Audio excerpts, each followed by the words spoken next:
Tusken Raider OC, do not steal.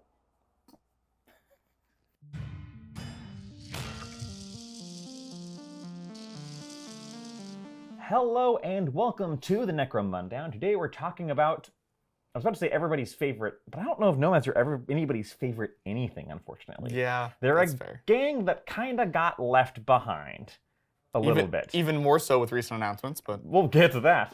So we're talking about Ash Waste Nomads, the folks who live out in the wastes. Brief lore, Necromunda is a terrible place. You probably knew that. Outside of the hive cities, which are these, miles tall, huge, densely populated, each one is the population of like our Earth. Outside of that, it's a giant wasteland. And when we say wasteland, I don't just mean like a desert. I mean it's like a desert specifically of toxic, corrosive chemical and steel and metal. Like there's nothing natural there anymore. Because the Imperium got there first. Now, there are like normal people who live out there away from Helmar's eyes, but there's also the Ash Waste Nomads. And it is left intentionally ambiguous who these people are. It is possible they're not even human. Some imply that they're the original alien owners of the planet from before the Imperium arrived. There's implication that they may be the humans who ruled the planet before the Imperium came and took over. So they're humans from the Dark Ages of technology who, when they would have been called the Iron Lords of Necromunda, I think. So when the Imperium came over and put in the Imperial House, these folks went off into the wastes and, to not get killed or enslaved. Yeah. They may be, so they might be aliens, they might be native aliens, they could be, they are definitely probably not chaos because they don't share a lot of similarities with that. Right. And they do have some weird techno-archaic powers we'll get into. So it's not super known who they are or what they even look like because no one has ever seen what their skin looks like. They're completely covered. Again, the Tusken Raider joke. Clearly inspired, slightly, at least a little bit, by the Tusken Raiders from Star Wars. What purpose they fulfill now is that they live out in the waste. They don't really have much contact with normal humans, although sometimes they do with some of the really outlying people. And they hit everyone, they raid caravans, they move around constantly. They have their own huge culture and society and trading posts, stuff like that, which we'll talk about. They're just kind of a foil. Gameplay terms, they were the foil to everybody playing Ash Waste games, which means they kind of have their own setup. Right. So, I guess we'll get into the game composition. Game composition is standard. Yep. Nothing too special about it. Nothing too special. You have leaders, you have champions, you have gangers, prospects, and juvies. There are a few rules that reflect their special status as outliers from Necromunda. So I guess this is their house mechanics, because they don't really have a house mechanic. Right. This is the closest they have. Number one, they are always outlaw. There's not even a choice. They're always outlaw. Number two, they can never form an alliance. Ever. Number three, there's no hanger-ons or brutes for them, except for the ones that are specifically listed, or ammo jacks, rogue docs, and sloppers, who are assumed to be Ash Waste versions of those things. Same thing for bounty hunters. Outside of Ashungar, I think I can never pronounce her name, the Lady of Ash, there's no Ash Waste bounty hunters, because no bounty hunters are going to sign up for these guys, basically ever. Yeah. So they kind of retain a separate thing from that. But they still have their own trading post and black market, which functions exactly the same. It just says, look, it's implied they have their own setup. They have their own setup and culture. They have their own trading post and black market. We're not going to think about illegal versus rare or whatever. Just roll with it, okay? Suspend your disbelief. Yeah. And it does also say that these are recommended for Ash Waste campaigns, but it does have rules for playing them in Dominion. So it's not like the Malstrain Gene Stealers. Right. Where it was, don't play these guys outside of Underhell's campaigns. Right. No, you can absolutely play Nomads in Dominion campaigns, whether those Dominion campaigns are taking place in the Ash Wastes, or if you're just playing a standard Dominion campaign, because it's not unheard of for them to sometimes get into a hive and cause problems. Sure, there's a possibility for anything. And with the new Dominion campaign having basically half of their missions being outside anyway, it's fine. Right. They do have some slight differences in Dominion campaigns, at least according to the rules as written. You start the campaign in control of a single territory, which is the Nomad's outpost territory, which is just 2d6 times 10 credits, and they can never lose control of it, but an opposing game will get 5 rep if they take control of it, Mhm. which is not bad. And then when they get territory, basically the territory becomes unclaimed and becomes an old ruins territory because they burn it to the ground. Mm. So because they don't care about the Right. mines or the it's not like gambling den. old enforcers where it was like, no, they just can't take it. They just take it and burn it to the ground. Yep. And they get a lot of credits when they do. Yes, which is interesting. 4d6 times 10 credits. Yeah, which honestly, like, I like the way that causes them to play Mhm. because it means you have to keep taking territory and you can never sit on your own territories and get passive income, which is what kind of other gangs want to do. Right. They want to keep theirs, whereas you want to keep taking them. So it means every territory is worth 46 times 10 credits, which is a lot. Mhm. But only once. But only once. It also doesn't say that you can't take and burn an old ruins territory. That's a good point. So yeah, so they would kind of win by taking territories from everybody else and like ruining their day. Which is kind of an interesting little Yeah, deck. that's kind of their like faction ability. Yeah, that's kind of their house mechanic. They don't really have one yet. They do have in a supplement the spirits of the Ash. So the closest thing they have to a house mechanic is the Sungar Warrior Spirits. This was actually added in an Apocrypha Necromunda. You really should use it because it's the closest thing they have to anything that's like special for them. Right. Basically, you get 6 different warrior spirits, and you can benefit from in an Ash Waste battle. In the pre-battle sequence, you roll a number of d6 equal to the number of leaders and champs. Well, specifically chieftains and watchers, which does leave out your alternate champion. Yeah, your because your chieftain, your watcher, and your stormcaller are your 3, but the stormcaller isn't on here. Probably because the stormcaller is too busy stormcalling. Yeah, calling storms. So your leader and your main champion, you roll a number of d6 equal to the number of those. Compare the result of each dice to the warrior table below to see which ones it has available for the battle, and that multiples of the same spirit may be generated for each battle if duplicate results. So basically they get a randomized ability. It's a little like Paths of Faith. Yeah. A little. A little. Because at the start of your activation for either the champs or your leaders, before you perform any actions, you can choose to benefit from the warrior spirit, and you can't ever use more than one, and the same activation. And you choose one of the spirits generated for the battle and immediately apply its effect to the active fighter. Only once per battle. Now, it's worth noting that you don't have to... When a champion rolls a dice, it's not like he only gets that spirit. Mm-hmm. He can use any of them you roll. Yeah, you don't roll a dice allocated to one of your champions. It is you roll, and those are the ones that you have access to.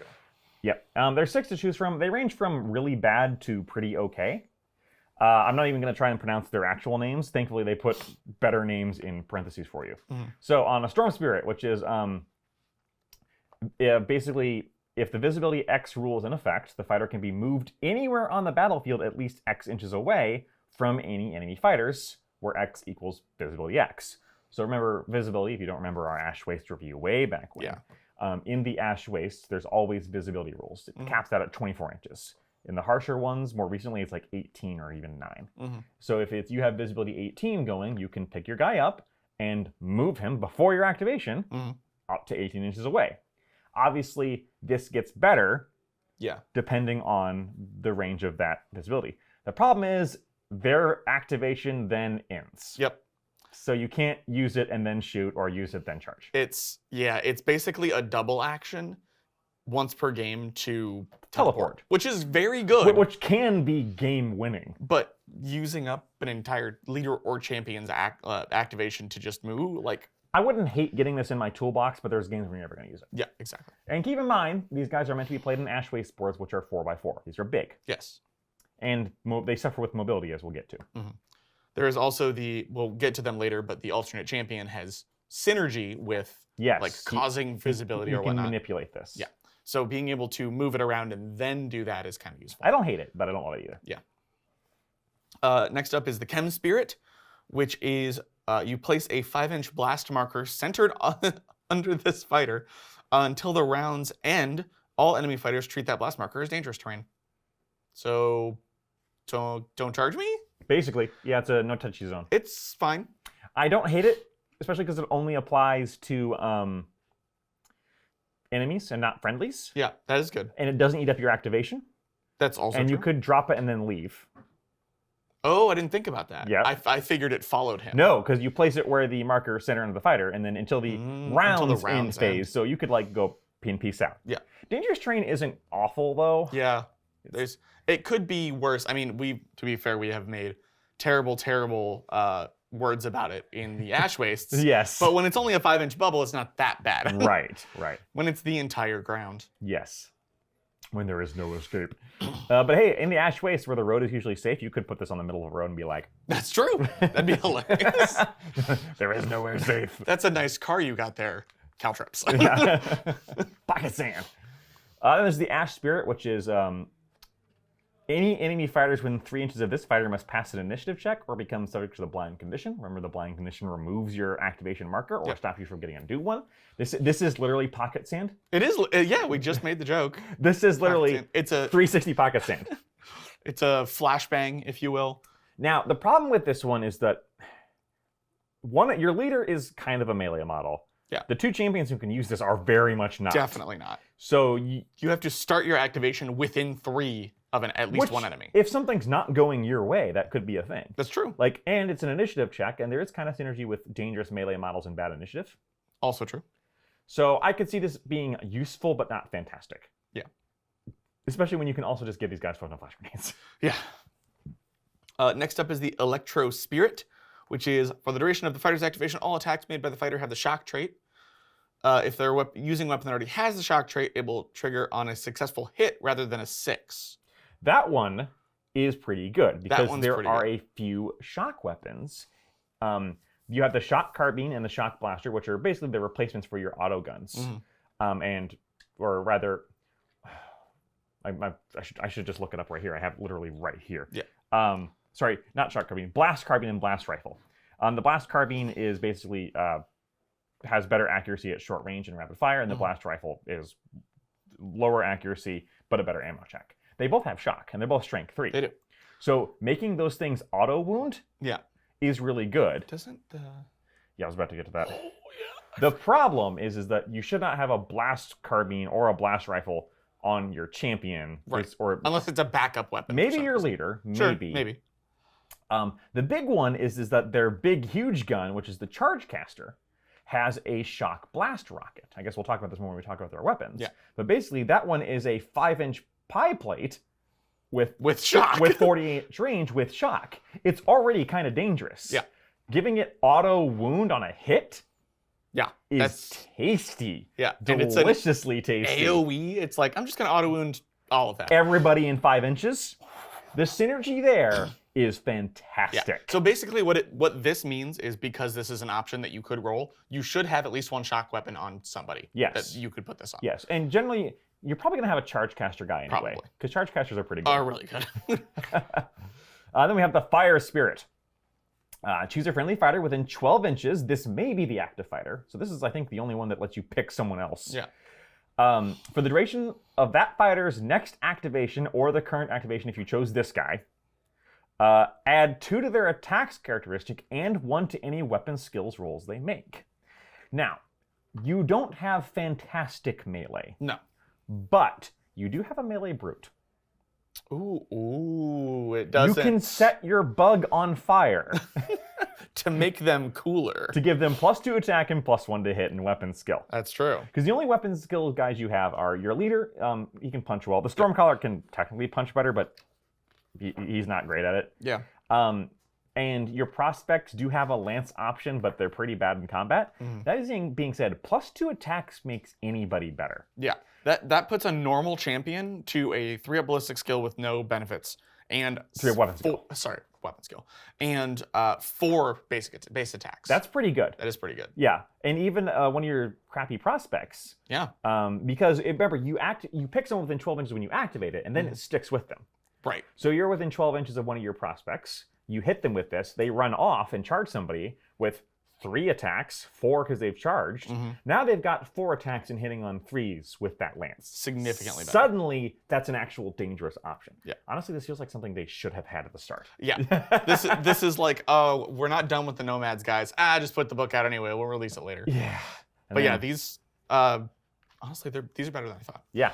And the last one is the Blade Spirit, which is for the duration of the activation, any attacks made by the fighter using a weapon with the melee or versatile trait change their AP to -3 unless their AP would normally be higher, and increase their damage by 1. Makes any weapon dangerous. Makes any weapon dangerous. Remember, you can never have more than one of... So, multiple warrior spirits cannot be invoked in the same activation. Right. So when you activate a guy, you have a chance to activate one of the... Right. But you could... I know. I see where you're going with Pick the this. fire one. Use the fire one on, like, your champion. Hit the leader with that. And then when it's your leader's turn, activate this on him. So now he's got +2 to attacks, +1 to hit, +1 damage, and 3 AP. Yeah. An absolute blender. Right. Is what you're saying. Right. It's a little gimmicky.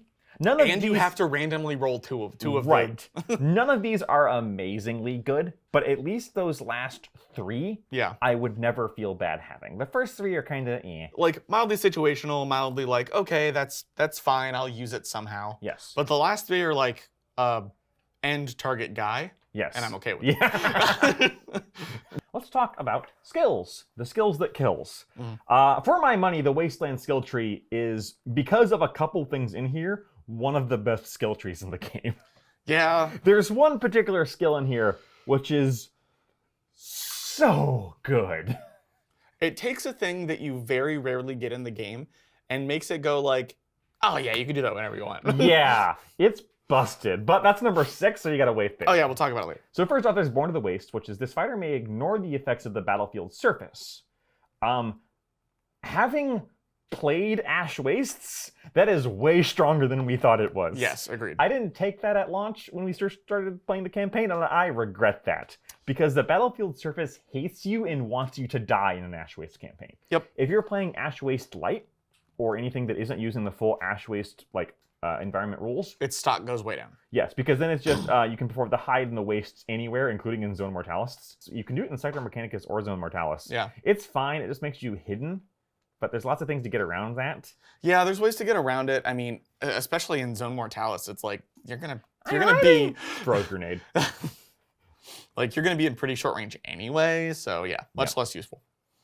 Next up is Stormwalker, which is if the fighter starts their activation on the battlefield surface, take a drink, add 2 inches to your movement characteristic, which is also very good if you're in an Ash Waste. Especially combining it with the above. Yeah.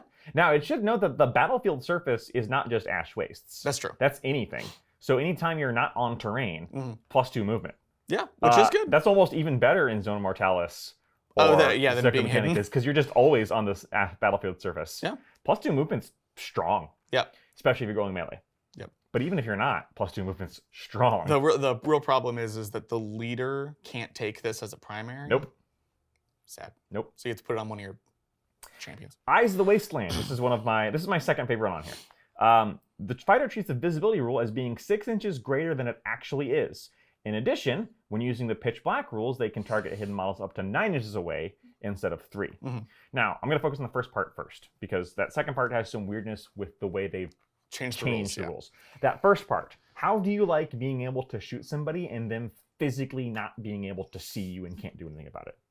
Yeah, making it 6 inches greater, where the average speed in Necromunda is 5.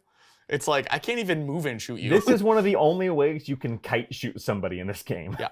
Couple that with your Stormwalker's ability to change the visibility, you can really ruin people's day with this. Yeah, true. I love this one. It requires some very careful play. Yes. Now, pitch black used to be, or kind of still is that it used to be you couldn't see anybody outside of 3 inches. Now, this lets you see 9 inches away, which by itself would be very good. The problem is they've changed pitch black to just use the visibility rules. Yeah, so it's visibility 3 inches. And this sets yours to 9. Right. It basically takes that second sentence and just crosses it off. Right. Because the first sentence covers it. Right. So, yeah, because what I don't think that means is I don't think they stack. I don't believe I don't think that in pitch black you get 9 and then another 6. That'd be ridiculously That would be good. broken. I think it's just you get an additional 6 and that second one just no longer exists. Yeah. Because now visibility X is pitch black. Yeah, I'm glad we're on the same page to that one. It's good. It's not that good. Yeah. Next up is Beast Handler. When subject to the mounted condition, this fighter may take an additional close combat attack resolved at Strength 3, AP 1, 1 damage every time they perform a fight basic action or make reaction attacks. So this is basically the only thing of mount combat in the game. Yeah. Like it's your mount fighting. Yeah. That's fine. F3 AP1 D1 is okay. So my only problem with this is you can't usually get it on your prospect, who is mounted by default, and you can't get it on your champion or leader, who can't be mounted. Well, prospects can take skills, but they don't have Wasteland, do they? You can literally only take that on your Stormcaller champion. It is possible for your prospect to get promoted up to a Watcher. Yes, that is true. Unfortunately, I don't think it's possible to give your champions the mount. The bugs? No, I don't think so. I think it is... This skill is specifically for if you upgrade a prospect or if you want this on your Stormcaller. Right. Which I don't even think I would do because Stormcaller has other stuff to do. Right. Yeah, I'm not a fan of that one. Yeah, it's a little weird. Then you have Ever Vigilant, which is when making reaction attacks, this fighter makes one additional attack and doesn't suffer any penalty for turning to face their opponent. That's not bad. It's not terrible. It gives you +1 attack in counterpunch. The problem is you're not really durable enough to get counterpunched. No. To counterpunch. You're kind of squishy. Yeah. If you get charged, unless it's like a Juve charging you, you're probably going to die. Yeah. And then last, but certainly not least, Mitchell, would you like to read Bring It Down? Yeah, probably second most hated skill in the game. After Overseer? After Overseer. Bring It Down gives you the Bring It Down basic action. Designate an enemy model in line of sight for the remainder of the round. By the way, no range. Just line of sight. For the remainder of the round. Ash Waste, that's probably 18 inches. Or more if you have 6 inches, whatever. All friendly fighters, including this fighter, may ignore the rules for target priority and may re-roll the dice to hit when performing a shoot-based action against the designated target. Re-roll all hit rolls. It's that guy. Kill that guy in particular. You know how you can upgrade a gun to re-roll 1 dice once per game? And they're like, no, how about a basic action? Do it every round. It's better than aiming, statistically. This is better than aiming. If you have this on a guy, you will never aim with that guy. You will always use this. Now, it does have some downsides. It does. Which is, this guy wants to go early in your rotation, which is predictable. Mm-hmm. He has to pick something in his line of sight, and that means he can't move and then use it and then shoot. Right. And he has to, it has a few downsides. It's still one of the best skills in the game. It's amazing. It's ridiculous. It also has stupid good synergy with Overseer, which we already hate. Which we already hate. Because Overseer is just boring. It's your leader just gives up his activation and give an activation to your gun guy. Yep. There's play for that. A lot of people do play with that. Mm-hmm. This has stupid good synergy with this because you can use that to use it on your champion who brings it down and then shoots, or moves and brings it down and then he goes again and brings it down and then aims and shoots. I forgot that champions have the shooting primaries. Yes. That's the only other problem, which we'll get to, is that this is competing for space with some other really good skills, which Nomads have. It's true. Nomads have some of the best skills in the game. Yep. Best skill selections, I will say. Yep. Probably because they don't have access to brawn or combat. No, that's the problem. They don't need it. And yeah, that's the skills. Yeah. You can go absolutely nuts with these, and God, I hate Bring It Down. You've only fought it once, too. Only fought it once, but every time. So right. It's dumb because there's... We'll talk about it when we talk about the champion. Yeah. All right, so that out of the way, let's go on to the actual models of these guys. Mm-hmm. I know we kind of skipped over the section where we talk about what they do overall. Well, we're going to save that for the end. Yeah. Because I think we need to talk about the models before we do that, because I'm actually not sure what they do. But so we'll start off with your chieftain. The Katragi. I'm not pronouncing these words. The chieftain. So your chieftain is 120 credits. For that, you get 6-inch movement. Most of your guys are faster. Mm. Not all of them. 3 up weapon skill, 4 up ballistic skill, strength 3, toughness 3, 2 wounds, 3 up initiative, 2 attacks, leadership 5, cool 5, willpower 6, intelligence 6. So he's statted kind of like a melee model, but not a good one. Yeah. Only 2 attacks and only 2 wounds. He has the usual gang leader and gang hierarchy rules, group activation 2, all that good stuff. Yeah, he doesn't actually have any special rules. No. He gets cunning, leadership, and savant as his primary. All of which are pretty good. All of which are very good, and Wasteland secondary. We'll talk about Wasteland later. Yeah.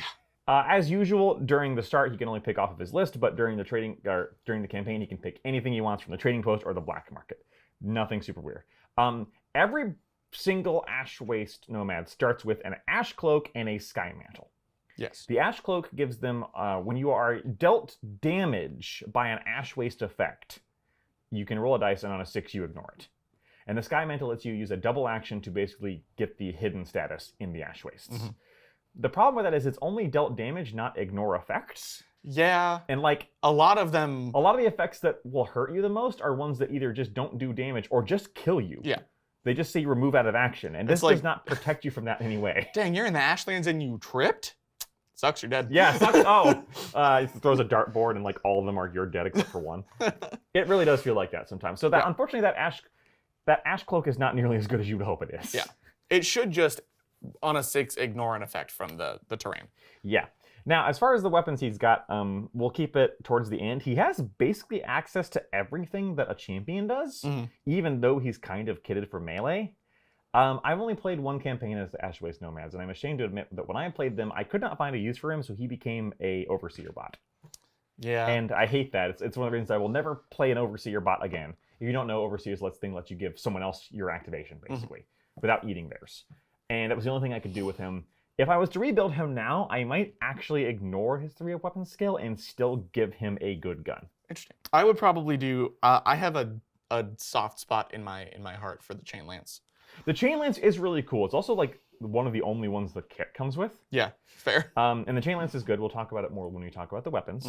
I think if you're going to kit him out for melee, you probably go for the Chain Lance or wait for something better. Yeah, agreed. The Long Blade is not bad. The Monohook and Stalking Knife are not particularly good. Are bad. Yeah. But you also couldn't go wrong giving him a Charge Caster or a Heavy Blaster for some long range. True. Or just giving him the Long Rifle. Because just a classic long rifle. As we'll talk about at the end, the long rifle has some serious synergy with these guys. His personal equipment is all very standard. He can get mesh armor. He can't get a armored undersuit at launch, but you can get that very easy. Right. He has all the field armors on his list, which is very nice. Yeah, I love that you can't get an undersuit or carapace armor, but yeah, you can have a conversion field. That's fine. Yeah. Well, because they can kind of find weird tech. That's kind of their thing. Yeah. So he's decent. He's expensive.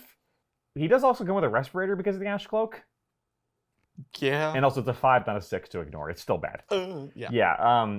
But he doesn't come built in with armor. For 120 credits. There are more expensive leaders, but he feels kind of scattershot. He does. That being said, he does have very good skills. Yeah. You can definitely like pick a lane and really focus him on that, which is kind of nice. And I don't think you're going terribly wrong if you choose to make him shooty, just because of the 3-up. Yeah. And leadership and savant skills are still useful.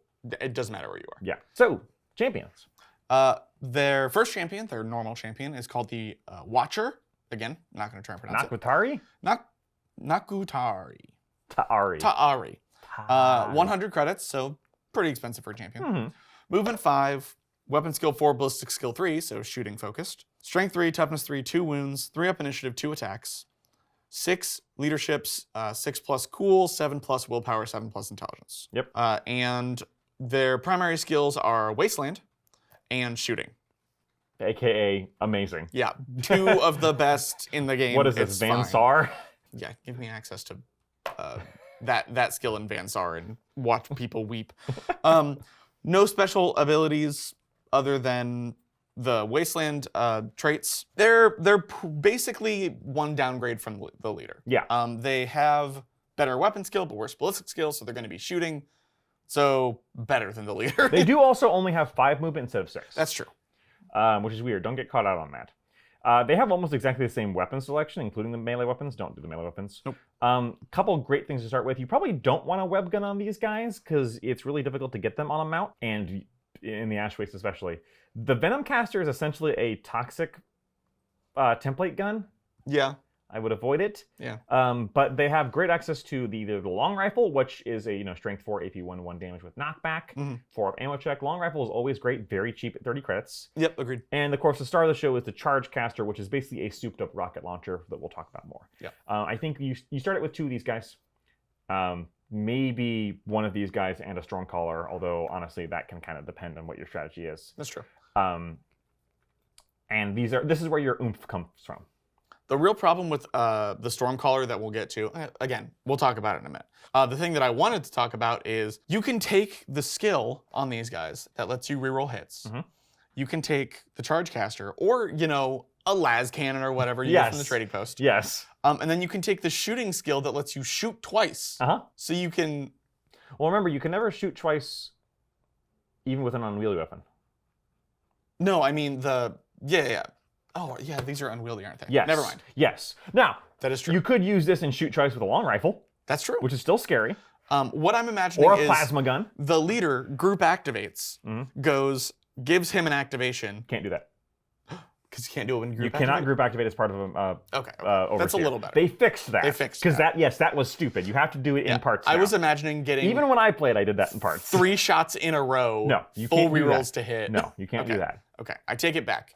Still busted. It's not busted. It's just very, very good. Still busted. Shut up, Corpse Runner player. At least I'm busted in melee, not ranged. Oh. It's fine. Yeah, these are fine.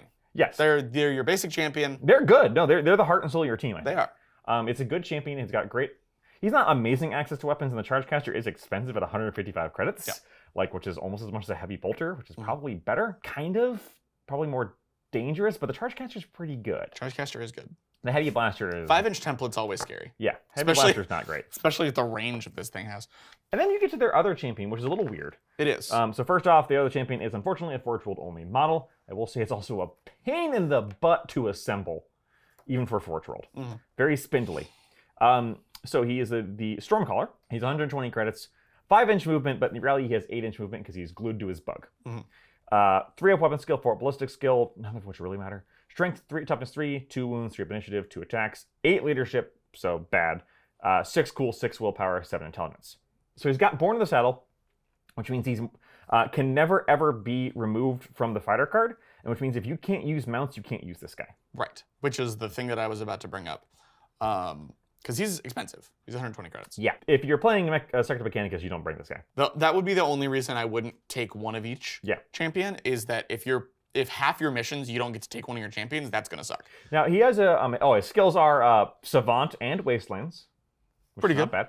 And he has a special rule called Call the Storm. When equipped with a Stormcaller staff, which doesn't come default, you got to pay 35 credits for it because you don't have to put it on him. Yeah. If you don't put it on him, he's just kind of a not very good melee champion that pays extra because he comes with that 8-inch movement bug, which is not bad, but he's really not durable. No. He gets to do a double action, which is he can basically adjust he can either, if there's no visibility rule, he applies visibility 24. And then he can also either adjust that up or down 6 inches. And it's permanent. Yep. And he can keep doing that. Basically, this lets you choose the visibility. You can't go from 24 to 6 immediately, but you could drop it down really, really low. Or if you're starting at 12, you can bring it to 6 to get you in closer. Yep, you can increase it and decrease it in ways that are very, inconvenient for your opponent. Yeah. There's a lot of play here. If you're playing him the Ash Waste, I think he's a big part of playing the Ash Waste. Agreed. I will say that I didn't end up particularly using him. What I ended up using him for was to always increase visibility so my shooting gallery nomads would have better shots. Yeah. Whereas he's supposed to be closing the distance and letting your prospects get in and your champions get in. That never worked quite as well as we'd like. No. He has almost exactly the same. He doesn't have heavy weapons, but otherwise he has pretty much the same board gear selections. Plus the Stormcaller staff. You can put a long rifle on him, which I would very much suggest because that would let him contribute even when he's not using the Stormcaller staff. Yeah. The Stormcaller staff itself is a decent melee weapon. Sure. It's not great, but it's got lance on it, I think. If he gets into melee somebody, he can mess up a juvie with it pretty badly. He's not going to kill a melee champion or anything like that. No, but he's not bad with it. Yeah, my main problem with this guy is if you're inside, you can't take him. I really think that you could very much play Nomads and lead this guy home. Yeah, I agree. Especially since he's Forge World. Yeah. Although also very easily converted with from a prospect, which I guess we'll talk about now. We will. We have the Dust Rider, which is 80 credits, a movement 5 asterisk, because they're always on a bug. Yep, which is 8 inches. Yep. Weapon skill 4, ballistic skill 4, strength 3, toughness 3, 1 wound, 3 up initiative, 2 attacks, 2 attack space, 9 leadership, 7 cool, 8 willpower, 9 intelligence. They're not smart. They're not smart. They can be upgraded with promotion to either a Watcher or a Stormcaller, which is interesting. Yep, you get to pick with the Nomads. And they are born in the saddle just like the Stormcaller. So they cannot get off their bug, aka if you're indoors, you can't have them. Yep, hot-headed and fast learner, just like all prospects. Yeah, just like all prospects. Their skills, they have cunning. Yep. And they can be given additional war gear and weapons from the trading post. They can only take pistols, close combat, or specials, though. And that part is very, very significant. Yes. You can't put heavies on these guys, but you can put special weapons on these guys. And they're strength 3, toughness 3. They're 4 up. They do have 2 attacks, and yes, they're on the bug, and the image used is very much the bug rider with the lance.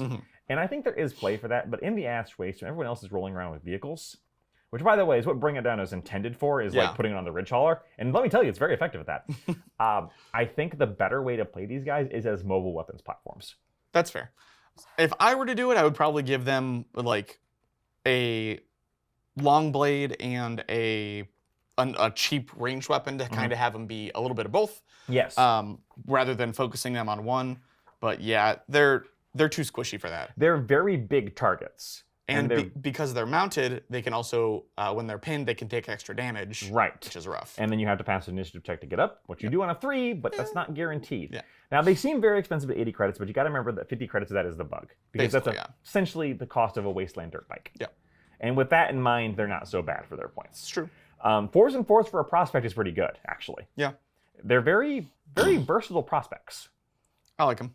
I really think that a great way to play these is just to slap either a cheap melee weapon or slap a long rifle on them, because they can take specials. And then later, a grenade launcher on one of these guys is a fantastic choice. Plasma gun. Oh, sure. But grenade launcher lets you be super mobile and put whatever grenades you want wherever you want. That's true. In the Ash Waste, and it's so handy. Yeah, a grenade launcher is a great choice. Yep, but also a plasma gun. Yeah. It's just that a plasma gun is 100 credits. Yeah. Yeah. Instead of 65. Any special weapon on these guys looks great. Their mobility is very, very good. You just have to be aware you're a very big target. Yep. If you're going to go for either the Venom Cache or the Web Gun, I'd probably do the Web Gun, because these guys being significantly faster, you can get into template range better. These guys with a Web Gun is pretty dangerous. But I would rather have a Web Gun over a Venom Caster basically any day, and they're cheaper. The only problem with a Webcaster or Web Gun is that you're taking these guys in the Ash Waste, and that means there's vehicles, and a Web Gun is quite literally does nothing. Completely useless against a vehicle. It doesn't even slow them down, get in their It wheels. should stick the wheels. No, it does nothing. It should make your wheels go. Yeah. And you should have to use WD-40 to get them off. And then we got the basic ganger, the warrior. He's 60 credits. 4s and 4s, 3s and 3s for toughness. 1 wound, 3 up initiative, 1 attack, 7 leadership, 6 cool, 7 willpower, 8 intelligence. But they do have 6 movement. They do. So if they're up there with Escher. They only have 1 special rule. They can upgrade to a specialist, which is the same rules as specialist. Always get tools of the trade. They can take special weapons. Otherwise, they're relegated to weapons from their list. You can't take anything. Once they're upgraded, they can take anything from within this list. You can go to the trading post and get war gear, but you can't go to the trading post and get other stuff. Interestingly, there is a heavy weapon on this list. Can their specialists have heavy weapons? Because that's not normal.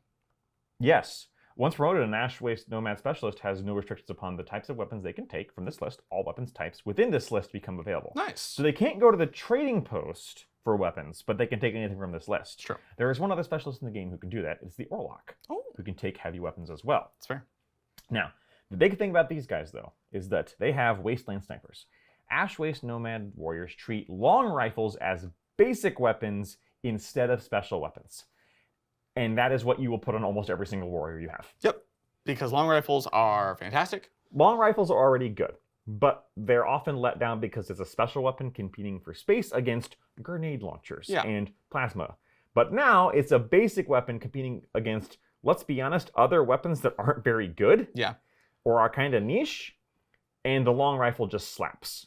Yes, especially in the Ash Wastes, when if there's visibility rules, you always count as long range. Yes. Which means you get +1 to hit. Yes. So suddenly your 4-up ballistic skill is a 3-up ballistic skill basically all the time in the Ash Wastes. Yep. Which is very, very good. That's what makes this team tick. Yep. Is that kind of thing. because you don't have a lot of punch in your other weapons, Mm. but you have better basic weapons than anyone else, Yep, I agree. except enforcers with their bolt guns. Yeah, that's true. But even bolt guns are 55 to 60 credits, Mhm. and a long rifle's 30.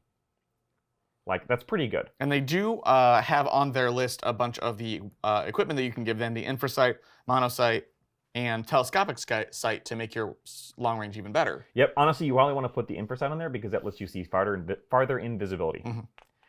And lets you ignore some cover. Yep. So suddenly you're hitting on...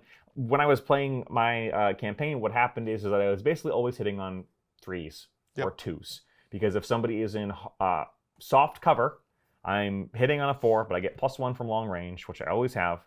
I'm aiming, which I'm often doing in the Ash Wastes. Mhm. So, I'm hitting on a 2, and I get sometimes a -1. But if I have an infrasight, I am seeing past that -1. Yeah. So unless someone is in hard cover, I'm hitting on a 2 with a basic ganger. Yep. That's something even Van Sar has to play some silly games to get. Agreed. So these guys are basically as shooty as Van Sar. Yep. Again, they're your bread and butter. Yep. Take them. Yep.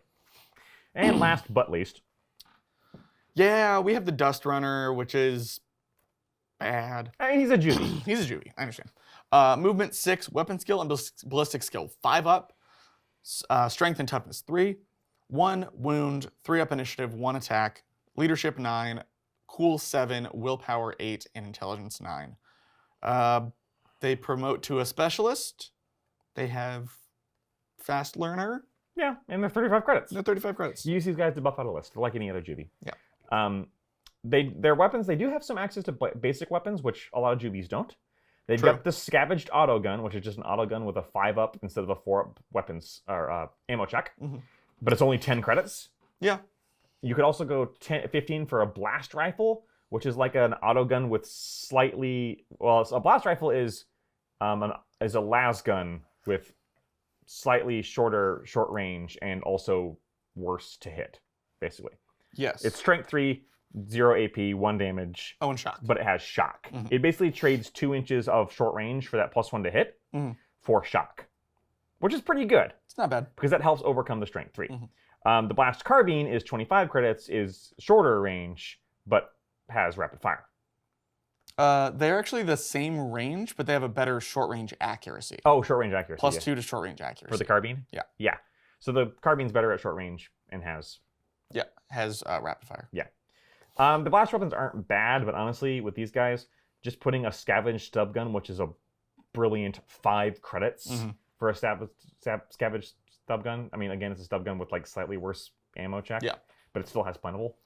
I would probably put the blast rifle on them. I think that's what I did. I Yeah. either put the scavenged auto gun or the blast rifle on them. Because it gave them some ability to affect the game. Yeah. But they don't do much. They're Juvies. They're there to throw grenades and step on people's heads. And Yep. get in the way. Honestly, your basic gangers are just so good. Mhm. And these guys are not. Yeah, for what, 15 credits? Yeah. No, 25 credits. Yeah, 24 credits. Yeah. Meh. They're not bad, but they're also not great. Exactly. So that's it for the main models. Let's go on to the brutes and hanger-on, of which you only have 1. So you've got 1 brute and 1 hanger-on.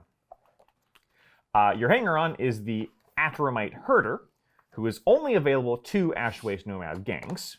He's 40 credits. He's got weapon skill 3, ballistic skill 4, forgettable the rest of his things, although cool 5.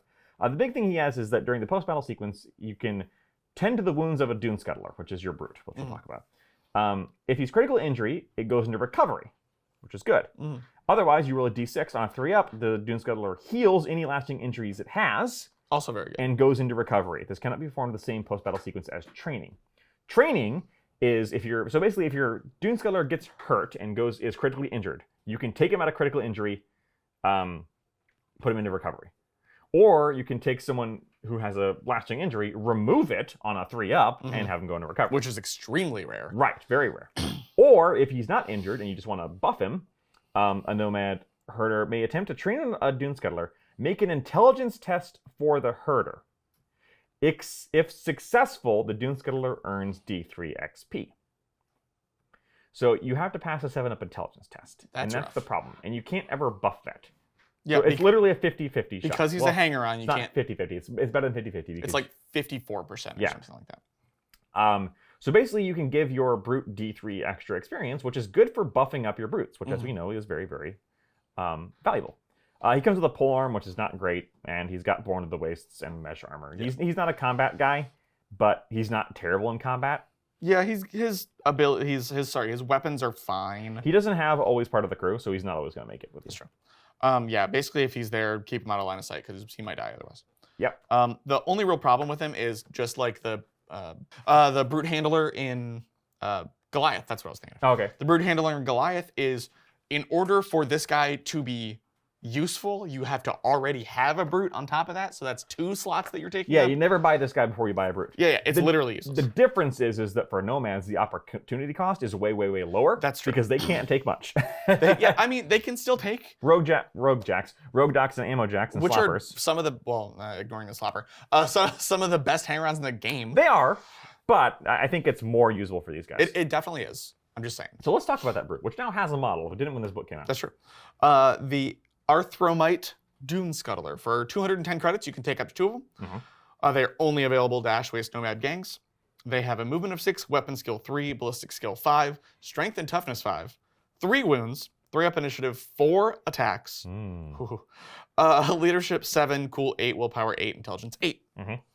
They have Wall Scuttler, which basically when they climb, the movement is not half, so it's like Clamor. Yep. And Hard to Kill, which is when they roll on the lasting injury table, you roll twice and apply whichever result the controlling player wishes. So even getting to the point where you might need to heal these guys is kind of rare. Yeah. They come with mandibles, heavy carapace armor, so 4 up, 3 up in the front arc. Yep. Fearsome, and nerves of steel. So crazy good melee. Oh yeah, what's the stats on their mandibles? Oh, and he also has combat skills. Yes. Which are not bad, but not like amazing. They're pretty good though. The mandibles are user strength, so strength 5, AP 1, 2 damage with rending. That's pretty good. Yep. Now, that's not bad. No. He's probably not going to win a punch down with an ambot necessarily, but the ambot also necessarily won't win a punch down with him. Right. He's pretty good for 3 up weapon skill. He is significantly faster than an ambot. Yeah, 6 inches is pretty good. I wish it was a little more because it should be a really fast bug, but Clamber can really let you like play games with terrain. Yeah.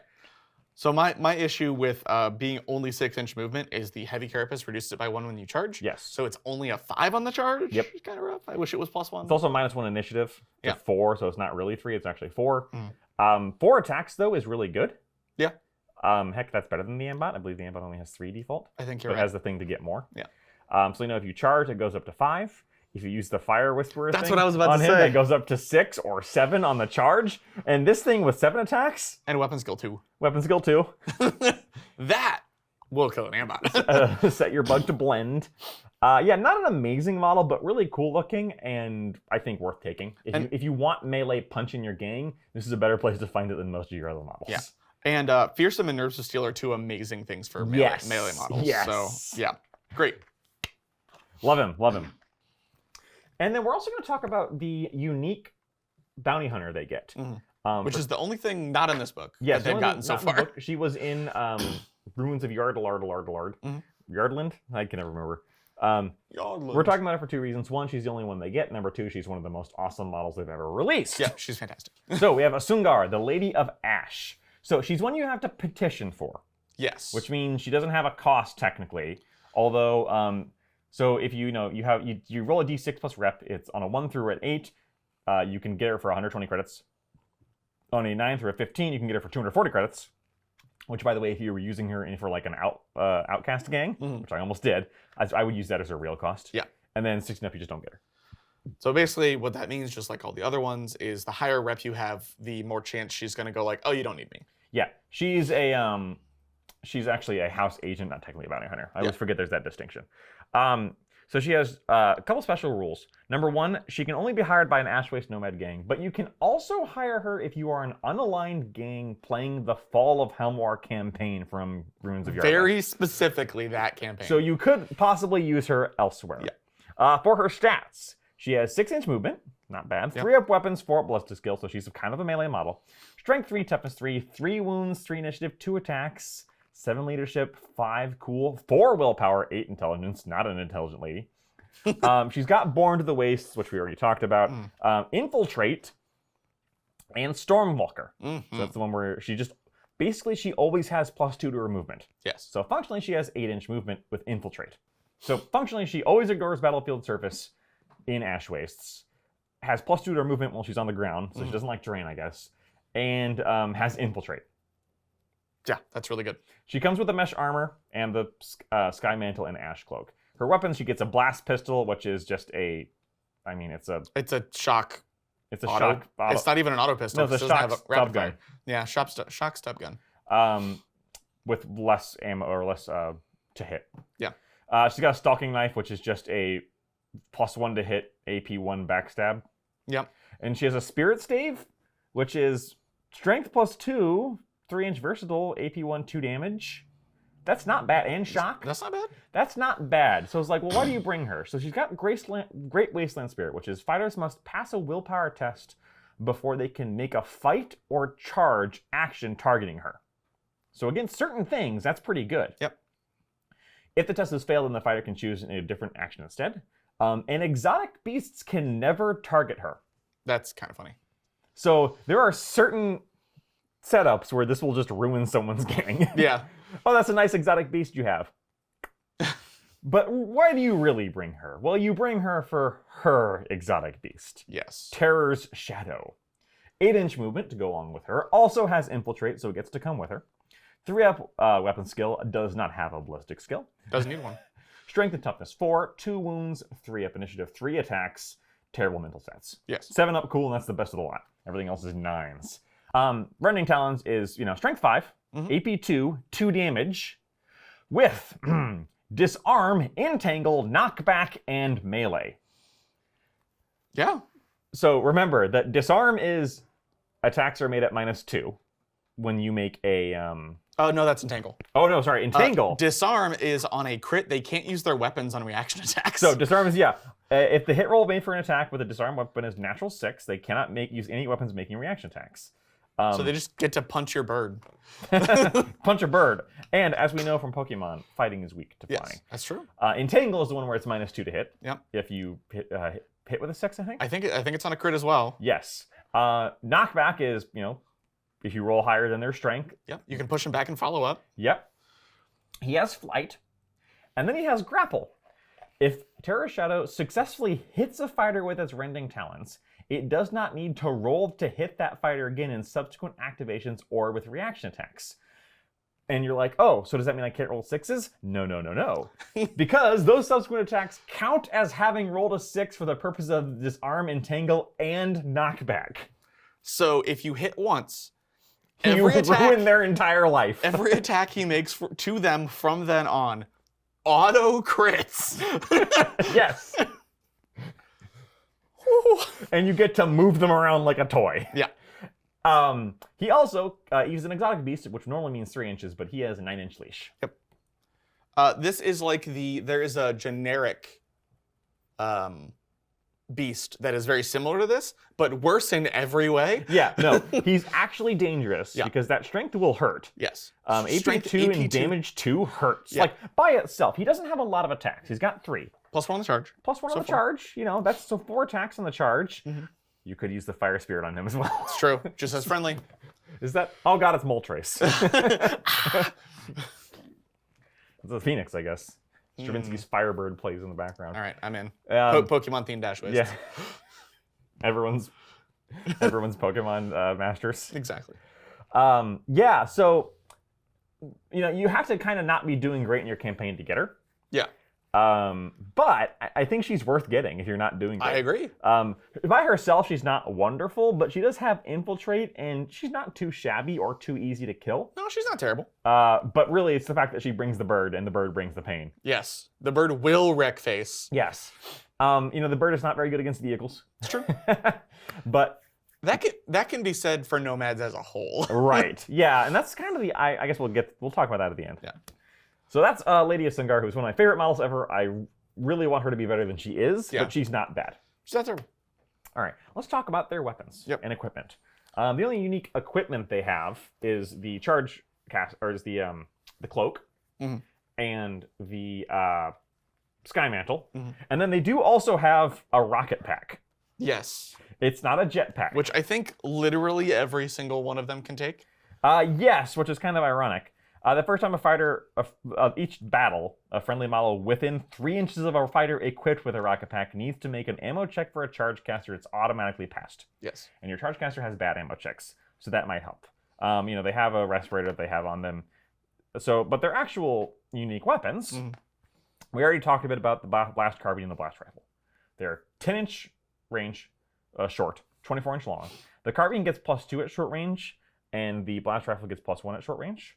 The blast carbine also has rapid fire 1, and they both have shock. The blast carbine is 10 credits more, and has a 5-up ammo instead of a 4-up ammo. That's why you wouldn't take it over the rifle. Right. They're fine. They're not great. Yeah, they're not great. I like the combination of rapid fire and shock. Yes. Then if you roll a 6, it's like you get X number of crits or whatever. But you're kind of banking on those crits. Yep. They're not great.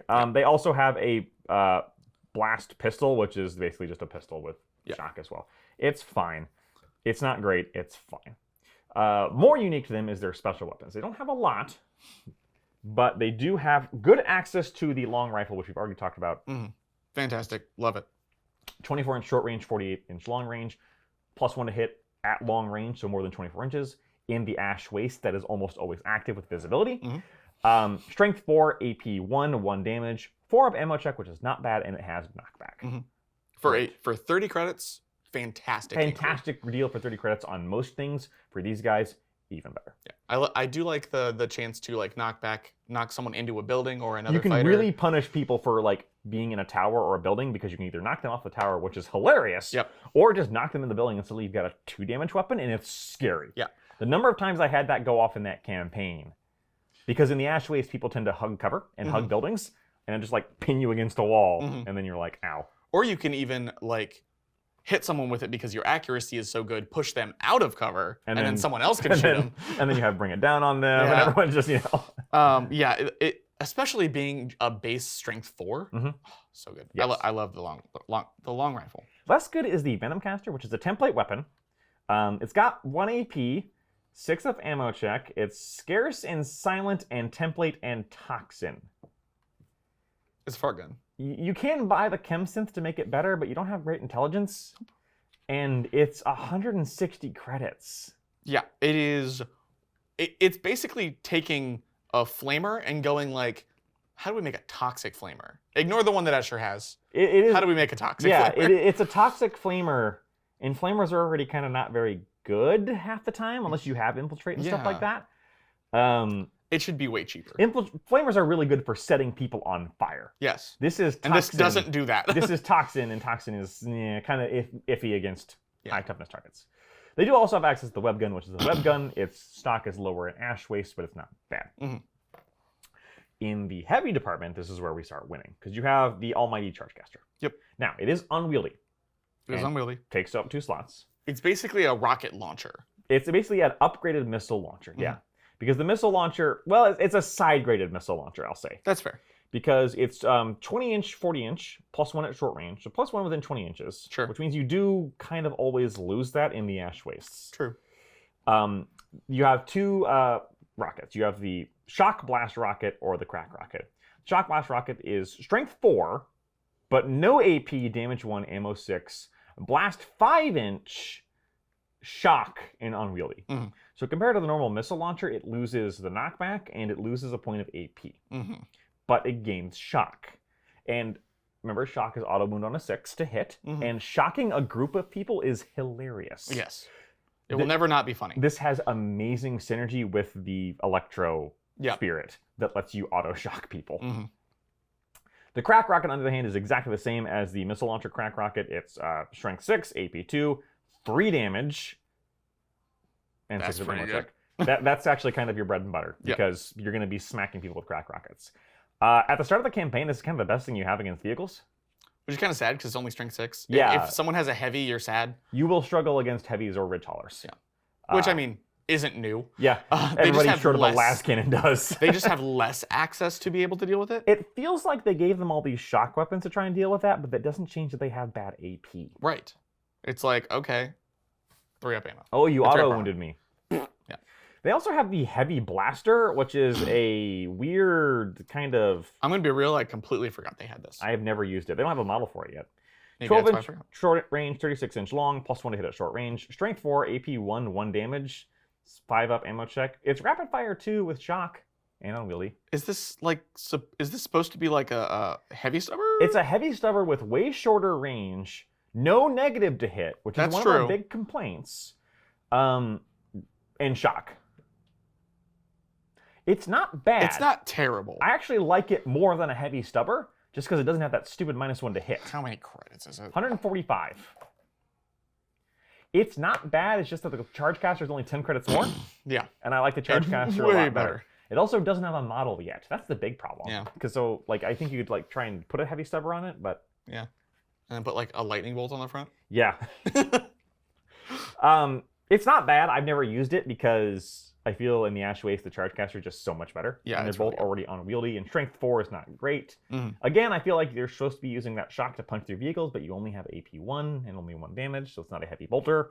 Remember, your champions can't take anything on the house list. Yeah. So I really think that you maybe start with a charge caster and everything else. Or not, sorry, everything else you just give them the trading post. Yeah. Sorry, I meant to say that champions can start with the trading post. And then you have their melee weapons. The chain lance is not unique to them, but it is ubiquitous to them. 2-inch versatile, -1 within 2 inches though. Strength +2, AP 2, 2 damage. It does have unwieldy, Mhm. But it also has lance. So if you charge, you get +1 damage, Yes. +1 strength and damage.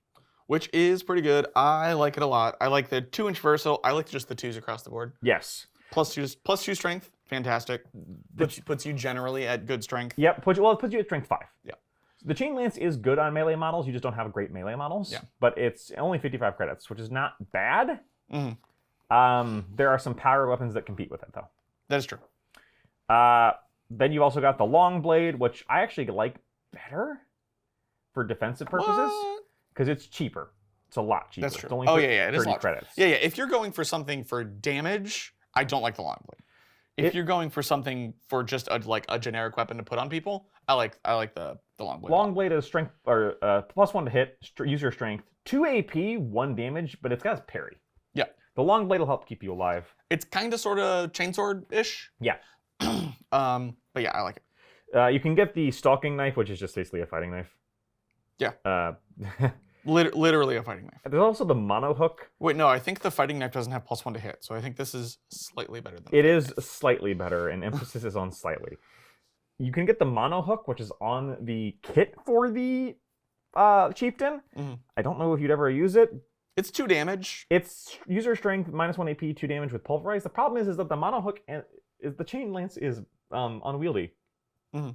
So you have that guy dual wielding them. Like the kit comes with that guy dual wielding Oh, I didn't know. a I didn't know lance that. and a hook, Mhm. which looks really cool, but you can't ever use both of them at the same time. It's like, hang on, let me switch my I think the weapons. idea is like you use the lance if they close, you hit him with a hook. Yeah, because you have -1 to hit with the hook, Or with the lance in melee in Right. close combat. Yeah.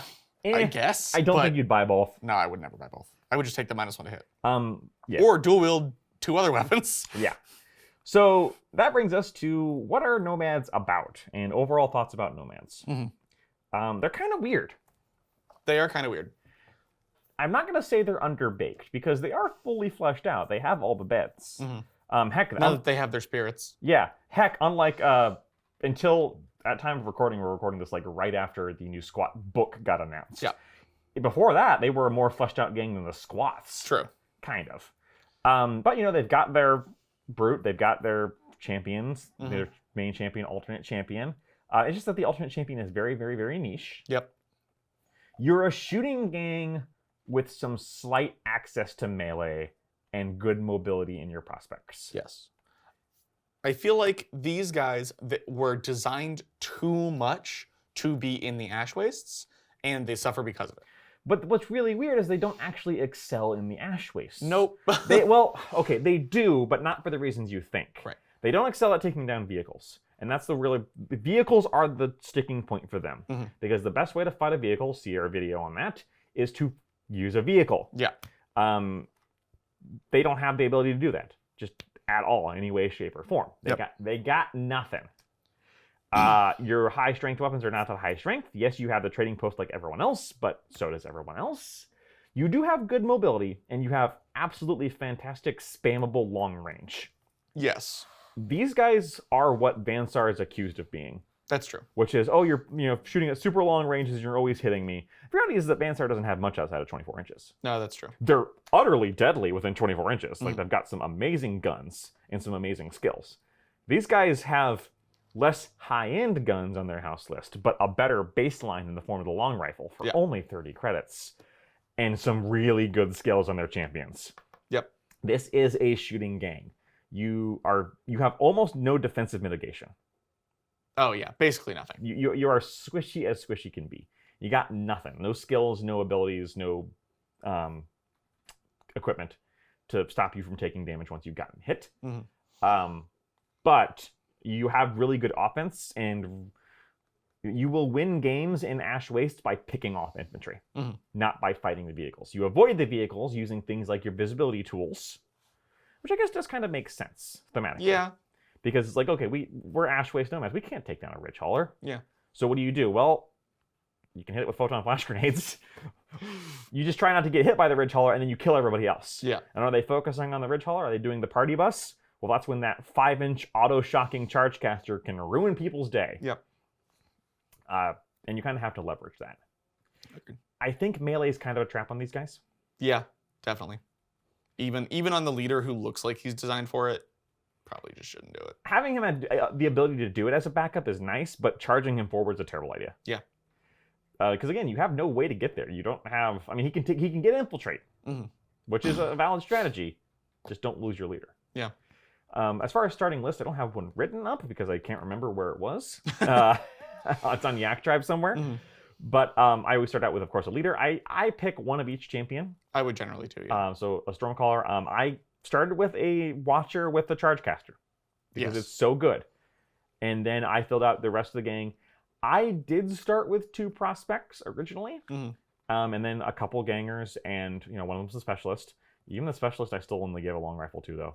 I didn't give the other. I mean, my plan was to go get him something better later. Yeah. Because he can take a Charge Caster later. But to start out, I'm just giving him a long rifle. Yeah. Because the long rifle's so good. Yeah. And it's a good backup weapon if you have something like a grenade launcher that runs out of ammo or whatever. Yep.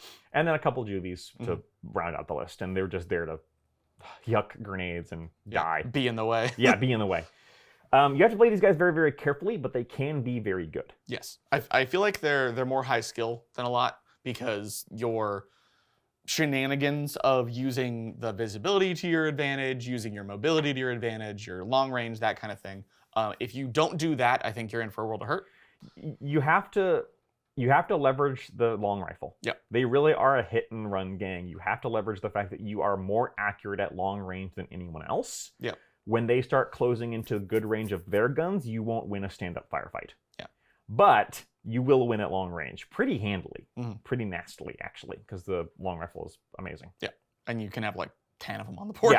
Yeah. I would aim for 9 or 10 guys to start. If that means more long rifles than other weapons, go for the long rifles. Yep, agreed. And I think that's it. I think so too. So, not a bad gang to play at all. A little weird, especially starting with them. Outside of Ash Wastes, I don't know if I'd take them. Because you really don't have a lot going for you in Sector Mechanicus, and Zona Mortalis is a terrible idea. Yeah. For these guys. If these nomads find themselves indoors, they're screwed. Yeah. You're trying to, again, it's like Vansar are accused of being. Yeah. They would just fold because all your strengths go away in close quarters. You could probably get away with them playing them in a mixed Sector Mechanicus. Just realize you're going to be at a disadvantage if you're not playing a gun line, which is going to be kind of boring. That's where I ran into trouble with them, is I got bored playing their style. Yeah. Because they are very gun line shooty. Yeah. But if you like that, you'll like this. True. That's it for the Nomads. Not sure what we're doing next time. We were going to do squats, but they just got a new book announced. So we're going to wait for that. And we're going to wait for the new book because they're the first faction outside of the main 6 to get a new book. It's fantabulous. As much as I hate dwarves, I agree. So we'll see what we do next time. We might dip back into Chaos or other Gene Stealers, and there's some other things we could do. And when we do, we'll see you then. But until that time, Bye.